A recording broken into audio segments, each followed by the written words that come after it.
New Thought Media Network. We are a global broadcast network of positive music, media, and entertainment, inspiring humanity's evolution along the journey of enlightenment and creating a world of love, peace, empowerment, and prosperity for all. New Thought Media Network. Positively inspiring.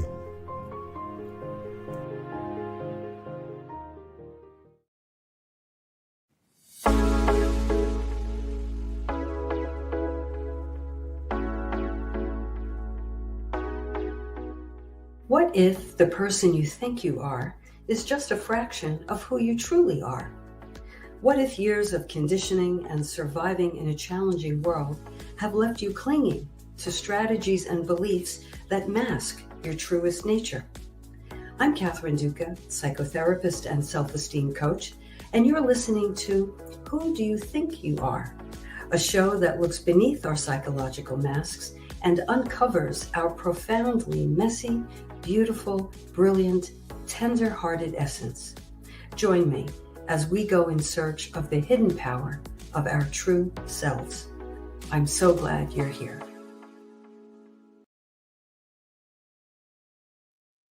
And you all know that to be absolutely true. I am so glad to be with you tonight, this Sunday evening. Welcome, welcome. Welcome to Who Do You Think You Are? A podcast dedicated to you, your well-being, and everything positive in your life. Here on the show, we talk about how to have the highest regard for yourself, how to live from a place of genuine self-respect and self-love, and how to make yourself a priority in your own life. Meet me here each week for curated tips and strategies designed to help you drop your psychological masks, connect with your truest essence, and simply live life more easily. Why? Because we know that when we approach life in this way, we naturally and effortlessly have more room, more generosity, and more love for one another. And dear listeners, wide receivers, when have we needed love more than this very day? Welcome, welcome. A couple of announcements before we dive into tonight's topic. First, a very important reminder. If you find yourself struggling with something, if you're going through something, if you're up against something, a conflict, if you are hitting an emotional wall of some sort and you can't shake it or you can't get through and you're not sure what your next right step is, don't go it alone. I encourage you, get some help, call someone. There is very qualified help available to you. Let someone support you. Let someone accompany you. You do not have to white knuckle anything. All right. If you are looking for prayer, miraculous prayer, contact someone on the show, New Thought Media Network. Drop an email to any of the practitioners or ministers on the show. Get yourself some beautiful, uplifting, forward-moving prayer.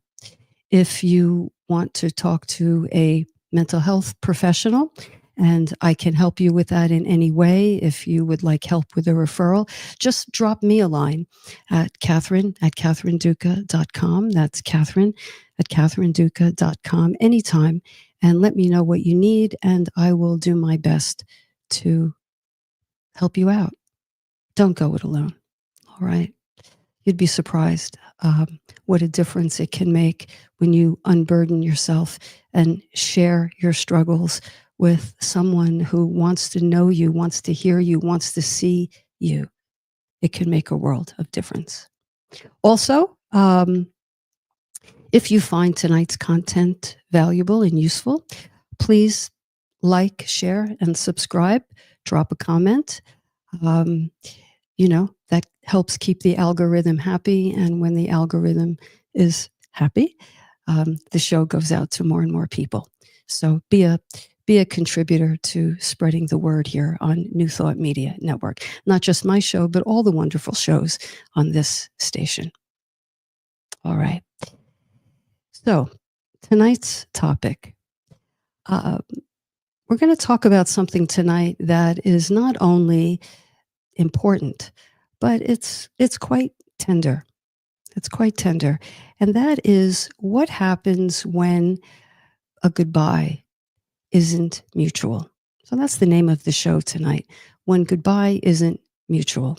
Now, you know the kind of ending I'm talking about. The ending that never got a final conversation.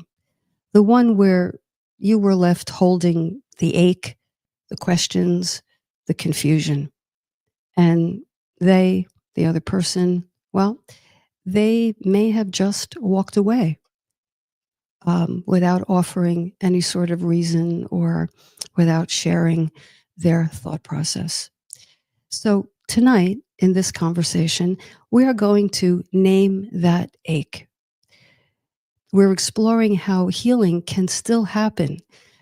It can still happen. In fact, peace of mind dictates that it must happen, even when closure isn't possible. So, if you're joining live, a special welcome to you. Feel free to drop thoughts or reflections in the chat. I'll be weaving some of your words, your comments into the conversation as we go. So please, any and all are welcome on this show. Now, this is potentially a very wide topic, the idea of unresolved goodbyes. The kind of goodbye I'm specifically talking about tonight is the goodbye in a relationship where it ended and you don't feel or you haven't felt a sense of, I'm going to say it, I'm going to say the word closure. Closure. We're going to be talking quite a bit about closure, but I'm confining my remarks to that type of unhealed ending. There are so many ways in which relationships end. Uh, you know, uh, I'm probably not going to talk about when someone in your life passes unexpectedly, because that deserves a conversation unto itself. So I'm talking about, yes, the person may have passed, but you left, or the last time you interacted with that person, there was some level of conflict, and you have been walking around feeling unresolved, unresolved. So, um, so we have to start with closure. Now, that's a word that's bandied about so very often. We're taught to believe that closure is a milestone of sorts, a destination, an end point when there has been an ending. And we come to expect that healing occurs or closure occurs when both parties come together, have a conversation, have a meeting of the minds, a meeting of the hearts, and part, if not amicably, part with some level of mutual understanding. That's what we think of when, or I think that's what many people think of when they think about closure. But what if that doesn't happen? What if that doesn't happen? And I think all too often it does not. You know, I've worked with many clients over the years who waited and waited and waited for an apology that never came. In fact, as I was preparing for the show tonight, one particular client came to mind, but she actually typifies so many people. Um, See if this resonates with you in any way or someone you know. She waited and waited and waited for her person to call her back. And she kept rehearsing and perfecting the conversation she would have had he called her back or had she run into him someplace.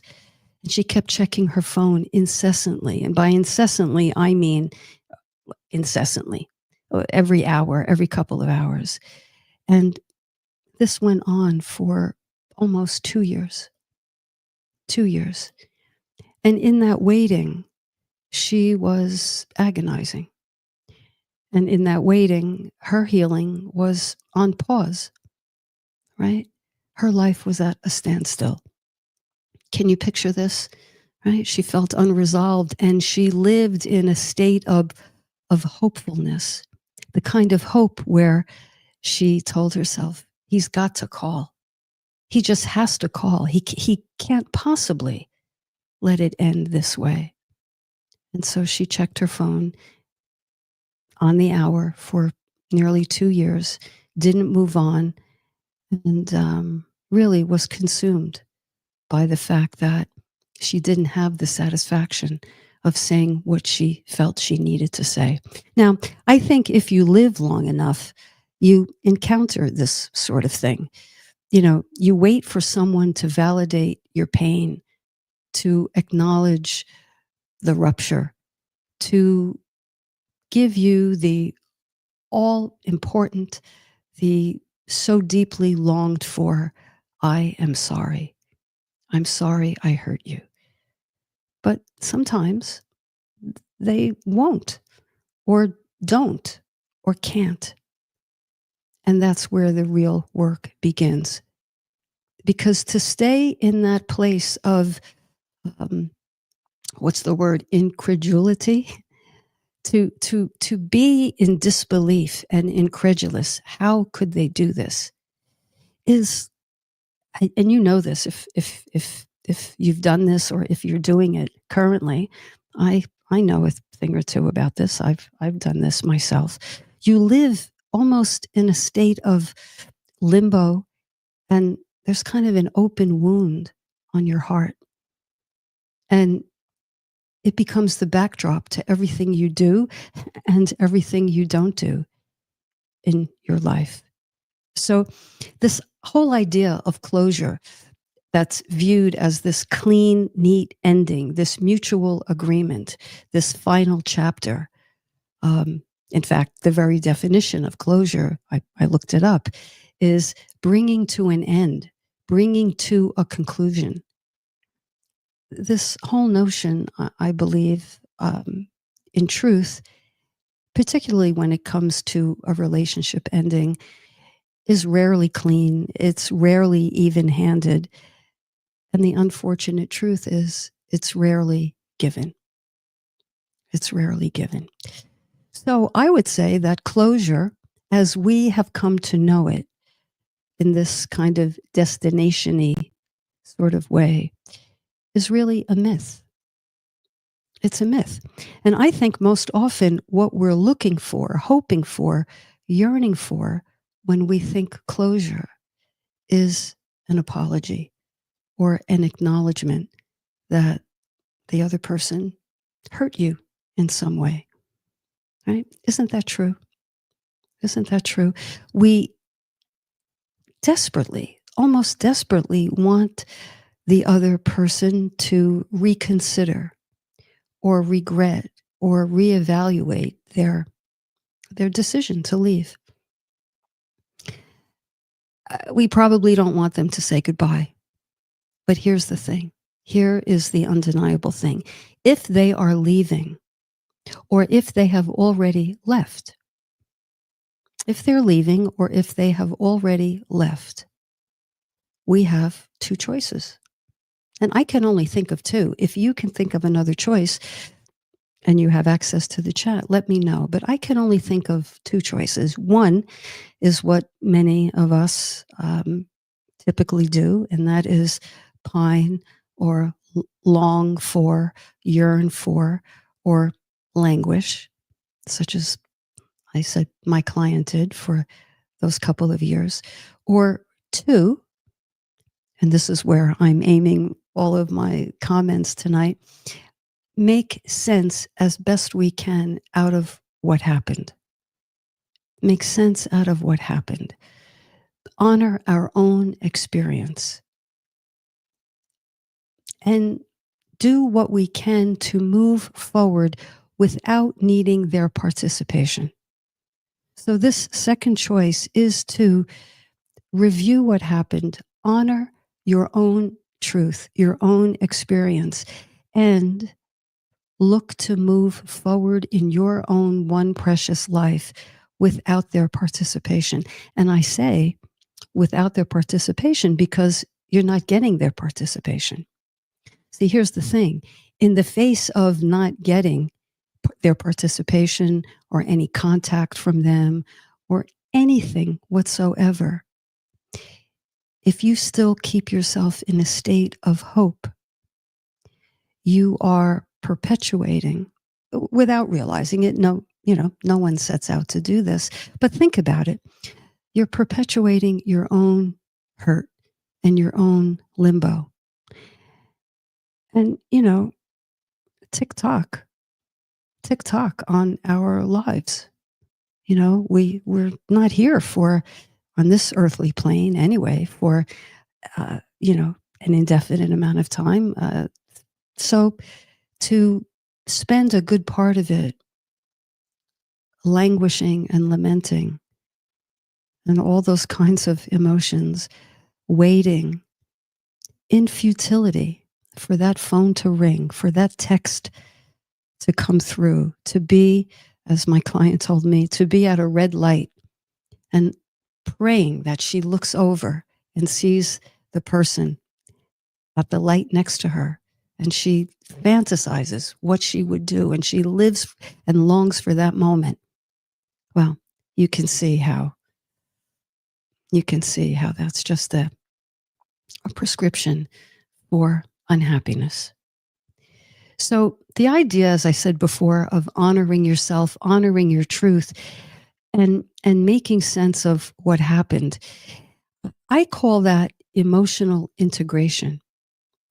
Emotional integration. I don't call it getting over it. I don't call it forgetting about it. I don't call it moving past it per se. I refer to it more as allowing this experience, this painful experience, this unwanted experience, to become a part of your life narrative, simply a part of your story, not a piece that defines you, but a part that is, a part of the mosaic that is your life. Your life. So you've heard me talk about, if you've tuned in before, emotional integration. We have various parts of ourselves. We're very strong in certain ways. We can be determined. We can be level-headed, clear-eyed, decisive. We can be excellent problem solvers over here. But then over here, in another part of our lives, we can feel like we're plagued by inertia, like we're in a fog, like we are clinging to something.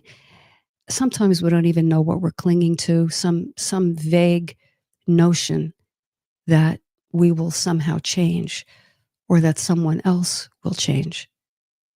And,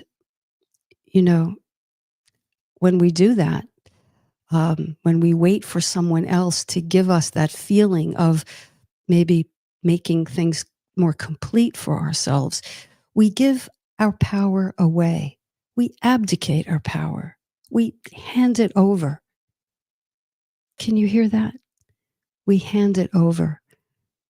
And we tether our own healing to their willingness, And I submit to you that that's a pretty precarious place to live. Because maybe they will, but maybe they won't. And if they won't or don't or can't, are you going to continue to put your life on hold? So this is an important topic. I see way too many people who find themselves in that spot. They're really caught there. And this is a very tender spot where there is an unresolved conversation, where the person simply is unwilling or the person is gone, and that conflict is left dangling. That's a very, very painful space to live in. So what is the alternative? How do we achieve that second choice of, giving ourselves the completion that we need. None of us is a mind reader. None of us can speak really for that other person. We don't know what was on that person's heart or in that person's mind, do we? No, especially if we're perplexed by their exit. So I think the piece of work that's called for here is something that I call narrative repair. Narrative repair. Now, what is that? Well, that's the process. And this whole thing is a process. It's not an overnight occurrence. It's not something that one conversation can turn around. I hope this conversation helps you look at this differently. And I hope that you will consider trying on some of the suggestions I'll make a little later on in the show. But what is narrative repair? Well, it's the process of reclaiming your story. Reclaiming is the operative word. So even if they never acknowledged what happened, here's what you can say to yourself. Even if they never acknowledged what happened, I will, to myself, in the privacy of my own mind and my own heart. Even if they never recognized my worth, I will, in the privacy of the depths of my heart. Even if they never said goodbye, I will find my own ending. Can you hear that? So regardless of what they did or didn't do, the healing is in your hands. It's in your hands. So whether they betrayed you, ignored you, took advantage of you, your healing is within your capacity. It's in your hands. Now, here's the part that may not tickle. In fact, this may be a bit uncomfortable because you may have to confront some uncomfortable truths about yourself.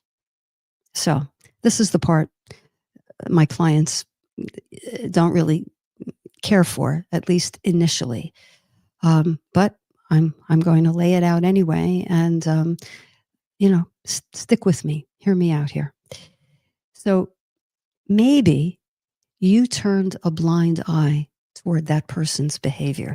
Maybe they did things, maybe there were red flags, and you overlooked them. You rationalized, you minimized them, you justified, you made excuses. And this is not the same thing. This is an important point. Rationalizing someone's behavior and sweeping it under the rug is not the same as being tuned in to their background, to their story, their origin story, their own woundedness. Because if you've listened to the show, you've heard me say many times, and if not, you'll hear it maybe for the first time. I say that I think I'm going to use the should word. We should all be, sensitive if we know other people's woundedness. We should be careful. We should be mindful not to, rush in and trigger them, casually or without self-awareness. Because I think self-awareness does require that we be aware of ourselves and the people we interact with. But, and here's the big but, that's not the same as being responsible for other people's wounds. The only person who is responsible for healing or cleaning up our wounds is the person who has the wound. So I'm responsible for my wounds, no one else, not my partner in life, not my prayer partner, not my friends. No one is responsible for cleaning up my wound. I am. Nor am I responsible for cleaning up your wound or my client's wound or anyone's wound. So there is a distinction between being tuned in and aware and sensitive to versus feeling responsible for. And I think if we get that distinction down, I think life can proceed much more easily and our relationships can flow more easily. A couple more points, and then I'll take a break and I'll go to the chat. So you may have to confront some uncomfortable truths and acknowledge your piece, your participation in how things got to where they are, whatever percentage yours might be. So even if you have 5%, I think it's important. In fact, I feel strongly about this. It's important to acknowledge your 5%, as painful as that, that honest reflection might be. But here's the thing about doing that honest reflection. That will help you redirect your attention from blame. Okay, even if you're right about what happened, because this doesn't have to, become about right or wrong, because that actually can trap you. Even if you're right, waiting to see that person at the red light so that you could finally tell them, they were wrong. You were right the whole time. It's just going to, again, keep you in that perpetual limbo. So whatever your piece is, acknowledging that will help you release yourself from something that was done to you, even if it was. You redirect from blame and possible victimization to self-growth. Because here's the thing again. If you had some participation and didn't realize it at the time, owning that now, understanding it now, having insight into what led you to do that now is your path forward. That's your growth. So it's not about rewriting the facts. Never. But it is about reclaiming your voice. You are the author now. You are the author of your narrative. So if the narrative was he or she or they didn't acknowledge me, they betrayed me, they went behind my back, how dare they? I thought we were in this together, and then they just switched off. And gosh, that's so painful. Let's have a moment of silence for just how painful that feels. They switched off, they disappeared, they ghosted, even after, some time together. It's so painful. The storyline can shift from, they did that awful thing to me, and I don't know how I'm ever going to get over it. And in fact, listen to this, I refuse to get over it. Let me mention this. Underneath being, quote, unable to move on is often a hidden refusal to move on.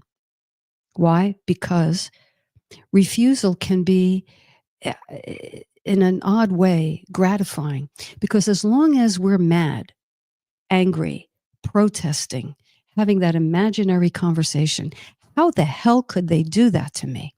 What was wrong with them? As long as we have that storyline, guess what? There's no growth. There is no moving forward. There is only tick-tock on our precious time. But if we can identify something we may have done, something we may have overlooked, something maybe we did that the other person was trying to tell us and we never saw it their way. But maybe with hindsight, we can. Then that gives us something to work on. And friends, I submit to you that is infinitely more gratifying than holding on to the notion that they're going to come back. That is a dead end, a go nowhere, even from the grave. Even from the grave. You see? So if you find yourself clinging and holding on to this hope, I invite you, I encourage you, I really very strongly suggest that you try this information on, apply it to yourself, and see what happens. See what happens. Okay, that's a mouthful. I think I need to take a breather. Maybe you do too, and digest what has been said. Let's take a short break. We're about halfway through the hour. Let's take a short break. And when we come back, I'll go to the chat and I'll talk about some things that we can do, some things that I've done personally in my own life. And I offer to clients all the time that you can try to move yourself along if you find yourself stuck looking for a goodbye that is very likely not coming. You're listening to Who Do You Think You Are? I'm Catherine Duca, psychotherapist and self-esteem coach. And we'll be right back after this commercial. Stay with me.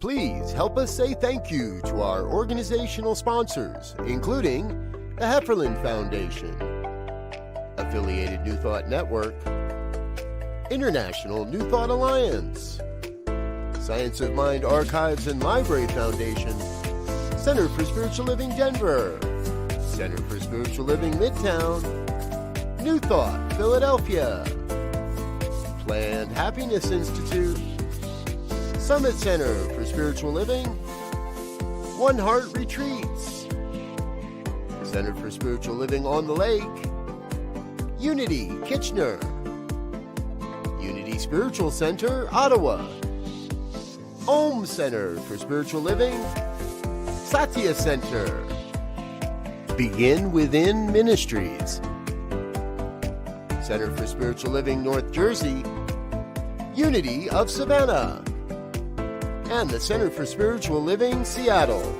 as well as all of our individual donors.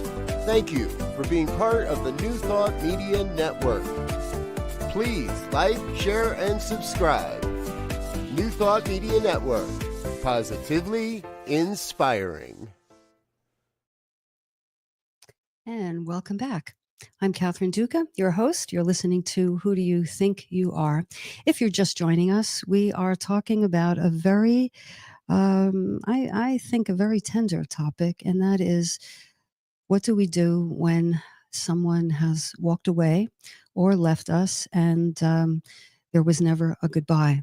And we find ourselves holding on to the promise that somehow, some way, at some point in time, we will get our wish, and they will say, "I'm sorry." They will apologize. They will acknowledge the hurt that we feel.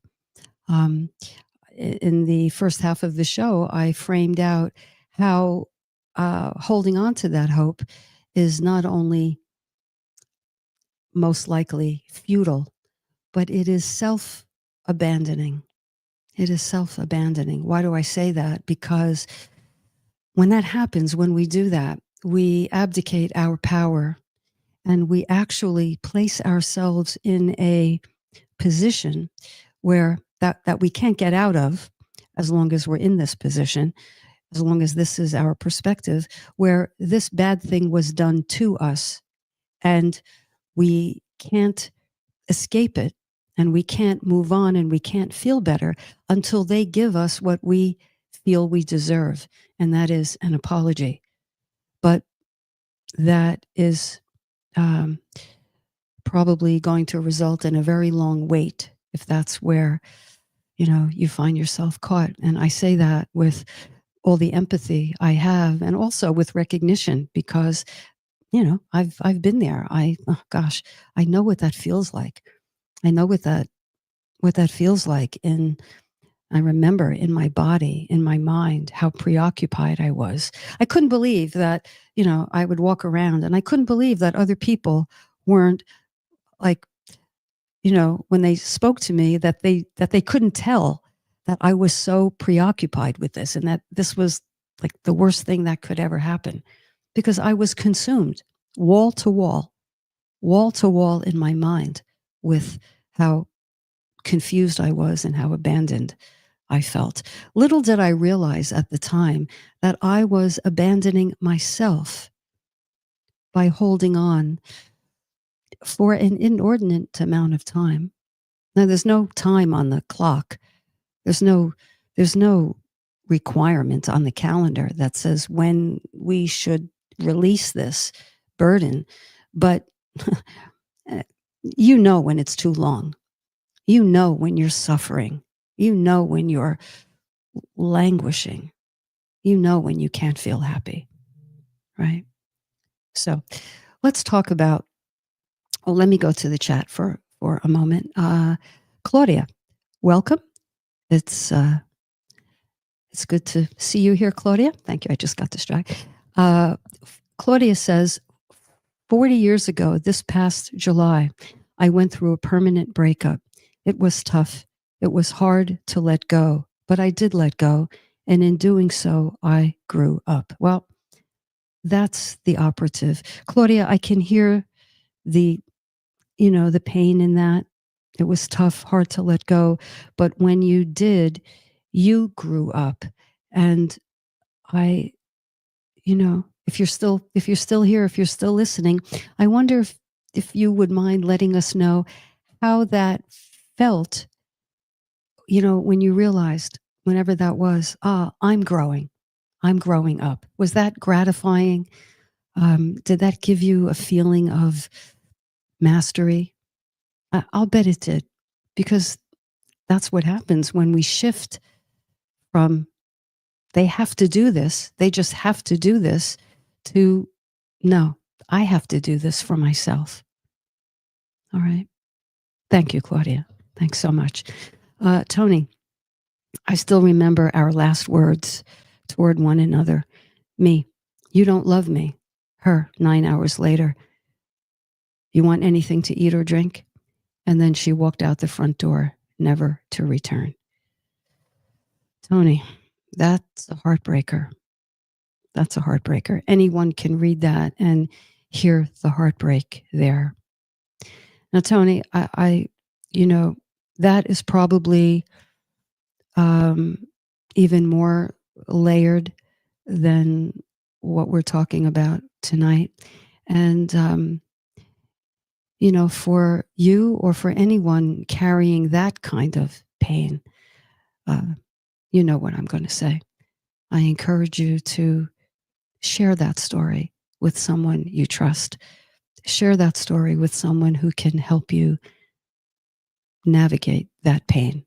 I don't think the pain is ever going to go away. I have, this is a different story. It's not quite on that level, but I had a dear friend. She was a wonderful therapist, a beautiful person, and we would have lunch every couple of weeks. And this was a person who, gosh, and everyone loved her. She took care of people. She was such a kind person. She took care of herself too. But she, was always just so kind. Anyway, I got the flu and I was getting over it, and a couple of weeks had passed. And I said to myself, you know what? I'm going to call her tonight and just let her know I'm thinking about her, because she was always the one to call me. And I remember I had a flip phone, and I opened the phone and I started dialing her number. I'll never forget. I could tell you what night of the week it was. It was 5 minutes to 11. I remember everything about it. I started dialing her number, and then I started to feel a little queasy because I was getting over the flu, but it wasn't that bad. But anyway, I closed the phone and I said to myself, I'll call her tomorrow. I'll call her tomorrow. And you know how the story ends. There was no tomorrow. She died. I found out the next day that she died shortly after 11 o'clock that night. And I was about to call her at 5 minutes to 11 to let her know I was thinking of her and I just love her. And she's a doll and I'm so glad she's in my life. And I never made that call. Now, we didn't have a conflict, so that's a little different. But I was left blaming myself. Why didn't I do it? Why didn't I do it? I didn't feel that badly, so on and so forth. And, I've had to forgive myself, and no earthly conversation, but I talked to her in spirit, and I don't know if she's listening, but I think she knew my heart when she was here. And if she's on another plane, as I believe she is, I do know she knows my heart today. But I'm just saying that, this kind of regret just lives in our heart. So let's talk about some things we can do, some concrete things we can do. By the way, let me just go to Claudia because I asked her. Claudia, thank you. After some time went by, I felt stronger. See, that's great. I knew what I wanted from that moment on. So that permanent breakup that was painful, that was tough, led you, it sounds, Claudia, to have more clarity for yourself, to know what you wanted from that moment on. And I'm going to guess that you got what you wanted from that moment on, and that's infinitely more gratifying than had you waited or simply let time cure all wounds, which I don't know. Time can cover up wounds. I don't know how healing it is, but thank you, Claudia. Thank you very much. Let me go on to some practices for healing without reconciliation. Let's talk about how we do this. I found these practices powerful, as I said, for myself, for my clients, and for anyone navigating an unresolved goodbye. There is the letter. The letter. I encourage you to write a letter that, and hear me on this, that you will never send. I repeat, put it in your sock drawer. Burn it, bury it, do something else with it, but do not send the letter. But here's what I encourage you to include in that letter. What happened from your point of view? Oh, by the way, let me preference. In the letter, don't ask questions. Why did you do this? How could you have done this? What were you thinking? Why? Because they're not really here to answer you. They're not really here to answer you. Now, I suppose you could go to a medium of some sort, or someone with the ability, to see into other people's minds, et cetera, et cetera. But short of that, I'm talking purely psychologically. Don't ask questions in the letter. State yourself what you believe happened. State what you felt, what you needed, what you are releasing, and what you are reclaiming. Okay? What happened, what you felt, what you needed, what you are releasing, the hope, the holding on, the fantasizing, the turning a blind eye, overlooking, sweeping under the rug, justifying. These are things that we do that keep us holding on. And then we say the other person was totally at fault. So these are the things that I think have the greater chance of setting you free. So burn the letter, bury the letter, read it out loud, and then put it somewhere. Put it somewhere in your sock drawer. Okay? Those of you who journal, and if you don't journal, if you don't have a journaling practice, I think one could be very rich and rewarding. Why? Because when we have thoughts that swirl in our heads, when we're caught in a cycle or in a loop, nothing new gets, nothing old or stale gets out. None of the old thoughts, the old perceptions get out, and nothing fresh comes in. It's like a closed echo chamber. in our minds. So when we put ourselves in a position to express our thoughts and our feelings in words, and the best way to journal, better than typing, by the way, is to take a pen and paper and actually write. There's something about the brain and the body and the connection that makes this more real. Express your thoughts, because you'll be very, very surprised. People tell me this all the time, and I've experienced it. You go from this vague swirling to, as Claudia experienced, a more clarifying position. You articulate your thoughts. And when you put your vague thoughts or emotions into words, and you're looking at them and you're reading them, and you have some objectivity there between you and your words, well, something very unexpected often happens. You hear yourself differently. You hear yourself almost the way you would hear another person say those same things. And you can give yourself some empathy and some compassion. So, a final journal prompt: if I were the author of this ending, here's how I would like it to go. Now, of course, it's not going to go that way, because the past is in the past. But by stating how you would like it to go, you sort of give yourself, I don't know, you give yourself a higher consciousness ending. And that has a certain vibration to it, a certain frequency. And now you can begin to live in that higher frequency rather than the lower, much lower frequency of blame and victimization and stuckness. So I feel that can be enormously helpful. There's also somatic rituals of release. I really like these. While you're thinking about this ending and the reconciliation that never happened, if you move your body, now this has been, research backs this up. If you move your body, if you dance, if you walk, if you stretch, if you shake off the energy, you are moving stagnant energy around this issue.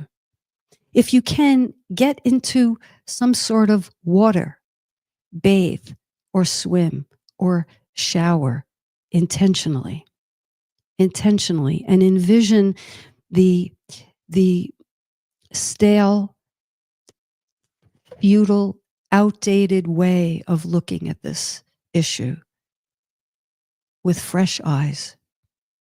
Look at it anew. Look at it with the power you are taking back, the way Claudia did. All right? Go in nature. Bury something symbolic. Bury something symbolic. Sit under a tree. Don't poo-poo this idea. All right? You're not Isaac Newton. I'm not. But sit under a tree. The energy of trees are very, very important, especially a tree with a beautiful canopy, a canopy of protection. It's symbolic. You absorb the vibe. And a tree has roots, and you can feel the roots in the ground supporting you. Supporting you. We are an extension of nature. We're all one. We're all one in this universe. We're all one. Higher consciousness tells us so.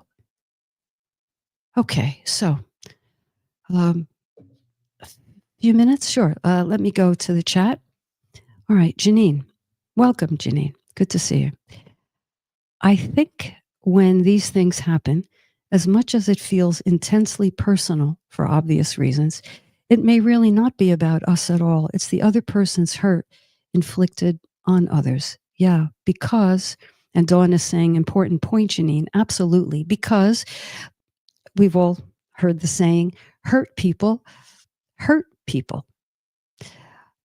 As I was saying before, and again, if you've been listening, so many of us are walking around in some state of unhealedness. And this is why. self-awareness, self-reflection is key to walking this earth infinitely more grounded, infinitely more self-protected, but not the kind of protection that comes from layers and layers of shields and walls and cover-ups and masks, but the protection that comes from, I know who I am. And as Claudia said, I know what I want.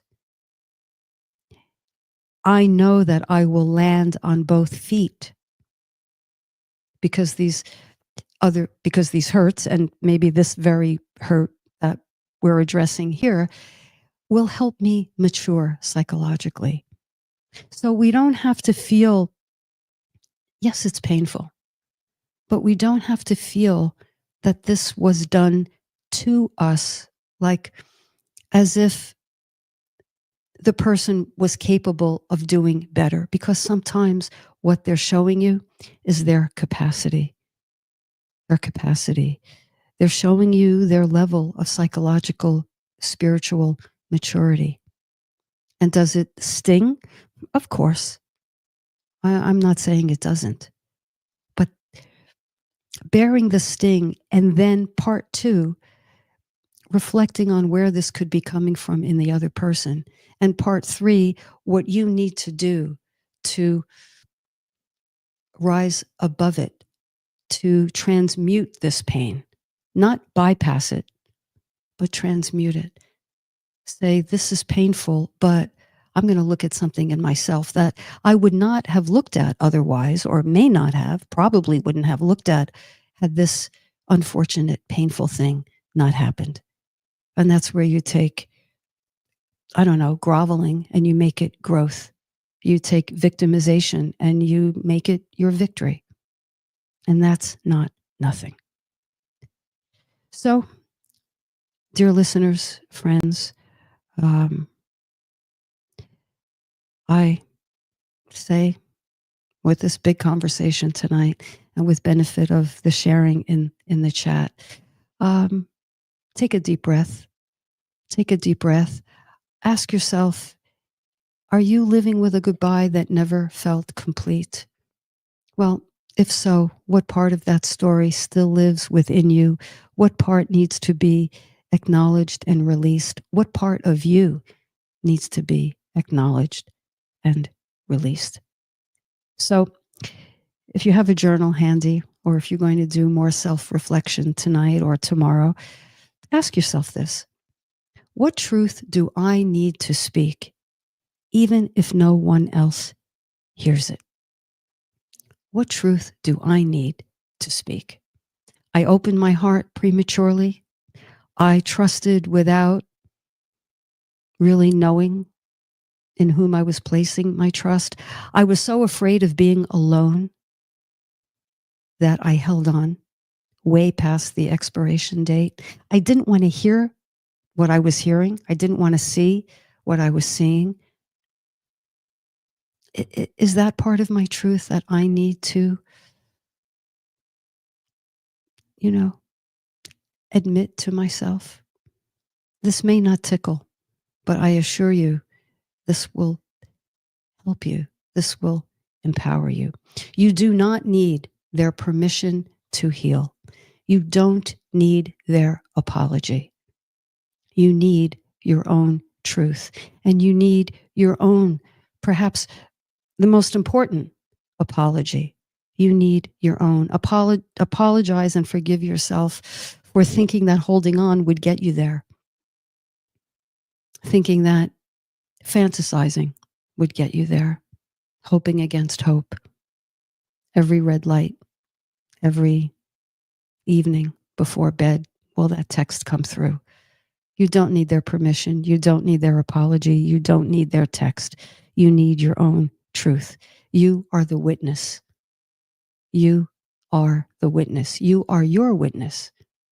And I submit to you that is holy, HOLYWHOLLY,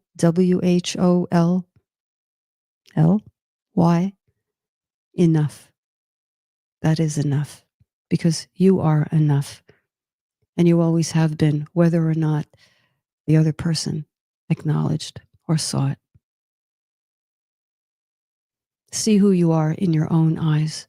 See who you are in your own esteem, not puffed up, but honest, level-headed, clear-headed, not foggy-minded, not avoidant, not detached, truthful. It takes courage to face the truth. It takes mastery. Well, it takes courage. Once you do it, actually, you have mastery. That's how that goes. So, dear listeners, wide receivers, be the receiver of your own benevolence, your own forgiveness, your own compassionate recognition. Be your own best friend. Reparent that inner child who may have been carrying things that never got said. Get that journal. Call someone. It's time you say it. It's time you express it. You're worthy of your own voice. I promise you that. So, thank you. Thank you for spending this time with me. I will meet you back here next week, and we're going to talk about exploring. I wrote this down.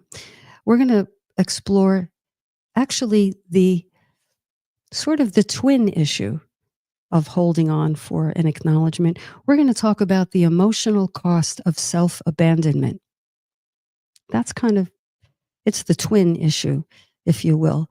We're going to talk about the cost of emotional abandonment. You say, what? Emotional abandonment? I don't abandon myself. Well, there are ways in which I think many of us do that. I know I do at times. So I have to keep coming back and reminding myself.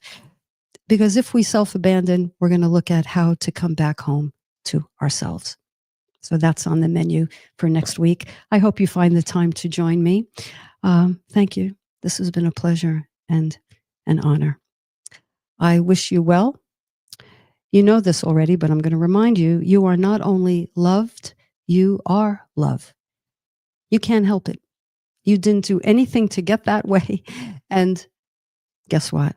You can't do anything to unbecome that. So you're stuck with that. You are love. Spread it around. Thanks. I'll meet you back here next week. You're listening to Who Do You Think You Are? Have a great week. Love you all. Good night.